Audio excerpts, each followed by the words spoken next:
Mesdames, Messieurs, bonjour. 100% Bénin, la nouvelle aventure pour le compte de cette semaine.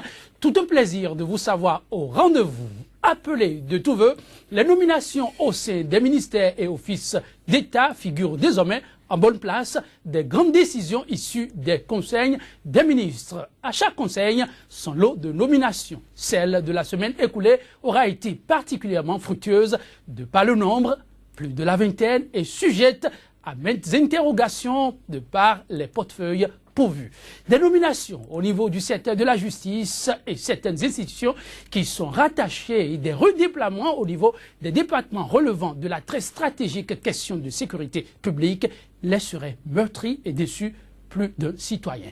Au nom de Michel Adiaka, le secrétaire général de l'UNAMAB, l'Union nationale des magistrats du Bénin, pour ne pas en nommer. Pour d'aucuns, après cette vague de nominations, des recadrages s'imposent.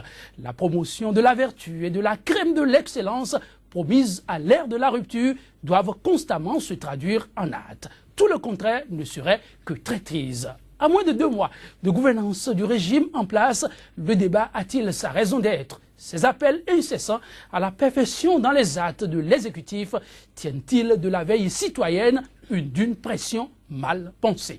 Des interrogations et bien d'autres qui seront soumises sous peu à réflexion. Mais avant, la une des quotidiens béninois dans leur parution du jour. Et pour la revue des titres, le tout premier numéro du jour, nous retournons vers notre compatriote habituel de cette rubrique, Kodjovi Ametonou. C'est son nom, déjà prêt à nous faire le point de sa moisson. Kodjovi Ametonou, bonjour. Bonjour Joël Yetonji, bonjour à nos amis téléspectateurs. Une moisson des plus abondantes ce matin. C'est du moins ce qu'on peut croire ce matin avec ce que nous avons sous la main. Et prioritairement, qu'est-ce qu'on peut déjà retenir? La gouvernance au sommet de l'État, les nominations comme vous l'avez souligné dans votre introduction, sans oublier quelques couacs relevés, ça et là, à travers donc la sphère politique du Bénin. On peut y aller. Alors avec le quotidien Actu Express de Bédéric François Gongo, nous démarrons donc cette revue des unes des canards pour la réussite des nobles idéaux de la rupture. Sébastien Germain Ajavon, toujours aux côtés de Patrice Talon, de fermes engagements du leader de la vague bleue pour accompagner le président de la République jusqu'à la fin de son mandat. Réforme institutionnelle et politique, le MPT 16 du colonel Yimavo et de Rodrigue Kakaïglele pour le mandat unique de 7 ans, des justifications qui mettent les pendules à l'heure. La boussole, sécurisation des Béninois et de leurs biens à l'ère du nouveau départ, plus d'incantations que d'actions de la part des rupturistes. Le pseudo-opération Mambas, une invention de plus pour distraire le peuple. Et puis nomination des directeurs des sociétés d'État. Le président Talon a déjà oublié son affaire d'appel à candidature. Les promesses électorales n'engagent donc que ceux qui croient. La diaspora de Sabah, déficit de communication autour des actions et décisions du chef de l'État. Le gouvernement Talon doit sortir des ténèbres, un désert à la mer de compétences. Les Béninois veulent comprendre ce qui se passe. Pour avoir soutenu Talon lors de la présidentielle, le maire Alessandre Zanou dans le collimateur du chef brigade de Bonou écrit donc le journal La Nouvelle Gazette cette fois. Campagne cotonnière 2016-2017. Talon veut modifier le programme de traitement phytosanitaire. Décision du gouvernement de la rupture de lutter contre la destruction des arbres. Talon renforce une lutte que mène Clément Cotan depuis des décennies. La Nouvelle Tribune, journée de réflexion, l'Union fait la nation dans la dynamique nouveau départ pour un Bénin uni et mieux géré. Retrait de garde-corps et gyrophares, Humbedi met en garde le gouvernement. L'affiche du jour, réaction du président de l'Assemblée nationale au sujet du redéploiement des gardes du corps, la preuve que Humbedi ne sera pas un béni oui de Talon. Et puis débat sur la suspension provisoire de l'université de Porto Novo, l'UFFASP s'insurge contre la préparation du nouveau complot contre le développement de la ville. L'audace info pour avoir soutenu Talon lors de l'élection passée. Un vaste complot pour mettre en prison le maire de Bonou. Le challenge insécurité au Bénin, voici les 3 clans qui divisent la police nationale. Réforme politique et institutionnelle, 5 partis politiques disent non au mandat unique de Talon.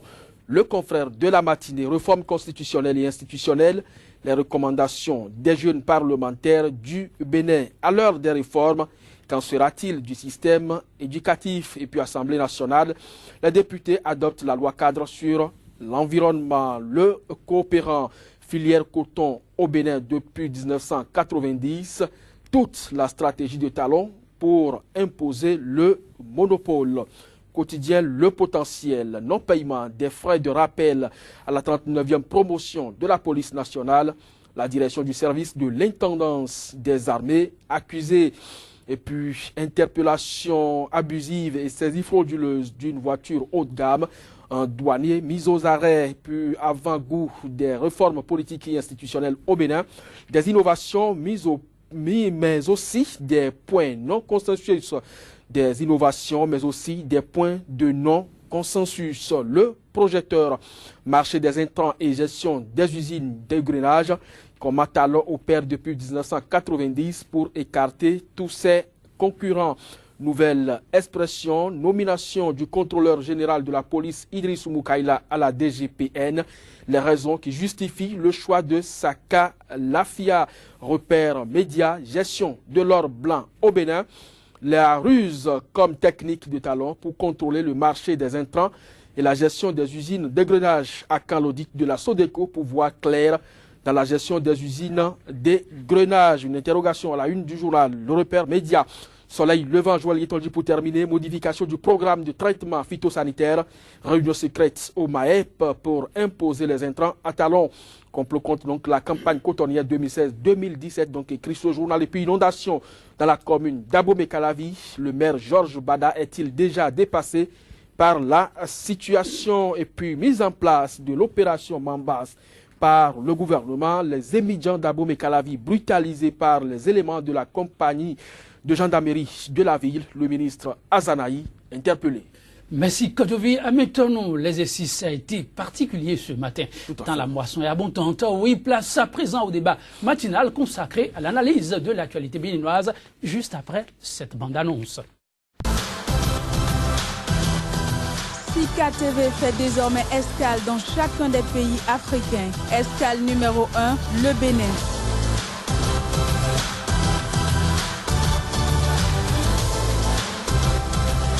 Retrouvez désormais sur Sika TV votre émission 100% Bénin consacrée exclusivement à l'analyse de l'actualité au Bénin. Pendant 45 minutes, la parole sera donnée aux spécialistes de l'information et autres analystes pour décrypter l'actualité socio-économique et politique.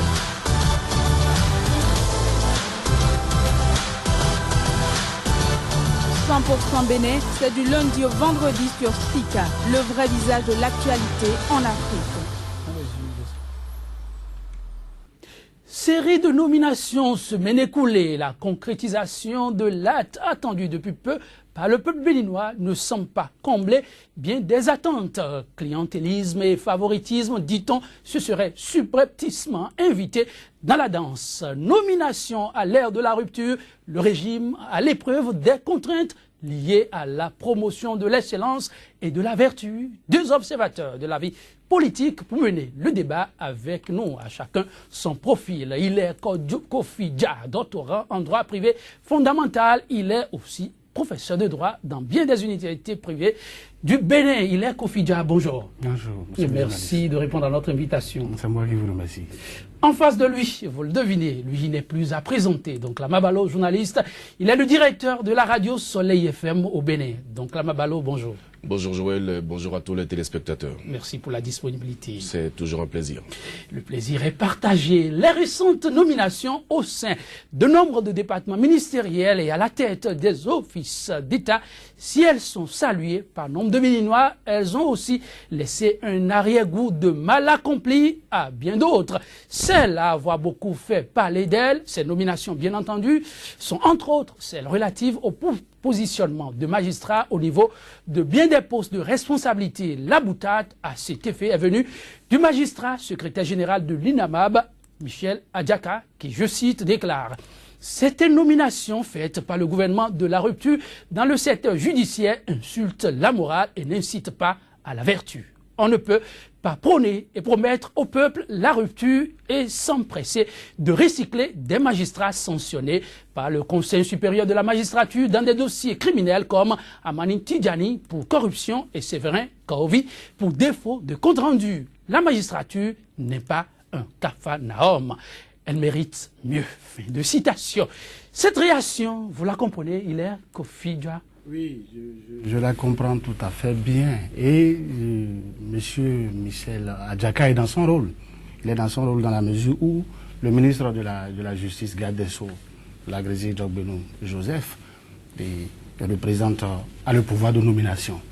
Alors que le secrétaire général, en la personne de Michel Adjaka, lui, il a une compétence relative, en réalité, à la sélection des juges, au déroulement de leur carrière et enfin au respect de l'application des règles de discipline auxquelles ceux-ci sont assujettis. Et donc, lorsque le secrétaire général dit que certains magistrats ont été sanctionnés parce qu'ils ont été trempés dans des affaires de corruption et d'autres pour n'avoir pas déposé leur rapport à temps, il est maladroit de constater que le ministre de la Justice puisse réintégrer ces magistrats, c'est-à-dire les nommer. C'est pourquoi il estime que ces nominations insultent la morale et n'incitent pas à la vertu. Mais c'est un peu trop dit. Bon, je ne sais pas si le ministre de la Justice, entre-temps, avait pris la peine de consulter le secrétaire général de l'INABAB, on allait limiter un peu les dégâts. Je pense que le secrétaire général de l'INABAB a tapé un peu du poing sur la table et estime que c'est un faux pas. Mais le gouvernement peut se tromper. Moi, je propose au ministre à l'avenir de consulter le secrétaire général de l'INABAB pour avoir une bonne lecture des magistrats qui seront à l'avenir nommés. Parce que tout homme peut se tromper. L'erreur est humaine. Errare humanum est, c'est de persévérer diabolicum est. Se tromper est humain, mais persévérer dans l'erreur est diabolique. Comme ce n'est juste qu'une première tromperie, on peut comprendre et estimer que le ministre au besoin pourra corriger le tir. Donc, alors, en tentant de revenir sur cette déclaration faite par Hilaire, oui, quelle lecture vous en faites? Non, moi je vais simplement dire que il n'y a aucune nomination qui puisse réellement faire l'unanimité. Les uns et les autres ont leur façon de voir par rapport aux différentes nominations. Le ministre de la Justice n'est pas un étranger, n'est-ce pas, dans le secteur de la justice. Il est avocat, il connaît donc les différents acteurs de la justice, il connaît les magistrats dont il s'agit. Et c'est sûr que le ministre Joseph Djogbenou sait très bien ce qu'il fait. Moi, je vais tirer cette conclusion directement. Et en même temps, chacun est dans son rôle. Le ministre a le pouvoir de nommer, donc de faire confiance à des magistrats. Le secrétaire général a également la possibilité de ne pas être d'accord, même si, il faut le dire, il a quand même travaillé aussi pour une certaine rupture dans notre pays, parce que justement, les cadres du ministère de la Justice n'étaient pas tous pro-Zissou. Ça, c'est une parenthèse que je referme très rapidement. Donc, je dois dire que le ministre connaît très bien les personnes dont il s'agit.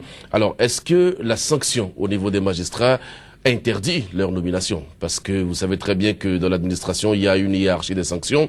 Si les sanctions qui sont données à l'encontre de ces magistrats n'interdisent pas leur nomination, je ne vois pas personnellement là où se trouve le problème. Vous savez, les magistrats disent qu'ils ne sont pas nombreux. Il n'y a pas beaucoup de magistrats. C'est pour ça que on demande même à ce qu'on fasse un recrutement de magistrats. Alors, s'il y a peu de magistrats pour beaucoup de postes, il va falloir bien évidemment que des personnalités occupent certains postes. Donc le ministre a sûrement jugé utile de faire confiance en ces magistrats, même si par ailleurs, les magistrats dont il s'agit